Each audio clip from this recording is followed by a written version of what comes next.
Hello বন্ধুরা, তো কালকে একটা ভিডিও ছেড়েছিলাম, কম বেশি দেখেছিলে বন্ধুরা, যে সাউন্ড সিস্টেম আজ বিপদের মুখে। তো বলেছিলাম বন্ধুরা সবাই একজোট হোক, তো সেটা নিয়ে বহুজনে বহু নেগেটিভ কমেন্ট করেছিলে। তো একটা কথাই বলতে চাই বন্ধুরা, এখন নেগেটিভ কমেন্ট করার সময় নয়।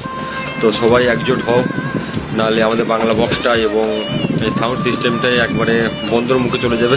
তো যাই হোক বন্ধুরা, আমাদের বর্ধমান হুগলির অনেক মালিকরাই আজকে মেমারিতে একজোট হয়েছিল।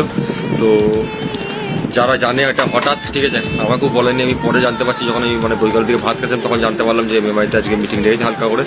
তো মেন মিটিং কবে সেটা বলে দিচ্ছে, দেখো ভিডিওর মধ্যে দেখতে থাকো বন্ধুরা। আর জায়গাটা কোথায় বলে দিচ্ছি, মেমারি থেকে জোগ্রাম যে রোডটা পড়ছে, জোগ্রাম থেকে দেখবে একদম মেমারি থেকে যখন জোগ্রাম যাবে ডান দিকে পড়বে বোলগড়ে মাঠ। তো বুধবার 20 তারিখ। তো যারা বক্স লাভার আছো তারা আসতে পারো, এবং প্রত্যেকটা সাউন্ডের মালিককে আসার জন্য অনুরোধ করছি, এবং তার সঙ্গে সমস্ত অপারেটরদেরকে এবং যারা বক্স প্রেমী আছে তাদেরকেও।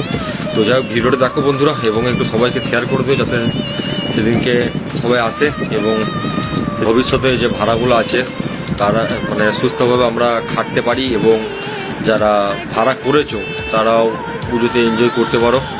তো সেই জন্য, তো যারা আমার বক্স ভাড়া করেছে বলে নয়, সমস্ত যারই বক্স ভাড়া করে থাকো, সমস্ত বাংলা বক্স প্রেমী এবং সাউন্ড লাভার এবং জেবেল লাভার, সবই লাভারদেরকে আসার জন্য আহ্বান জানাচ্ছি বা আমন্ত্রণ করছি। তো সবাই চলে এসো বন্ধুরা, এবং বেশি বললাম না।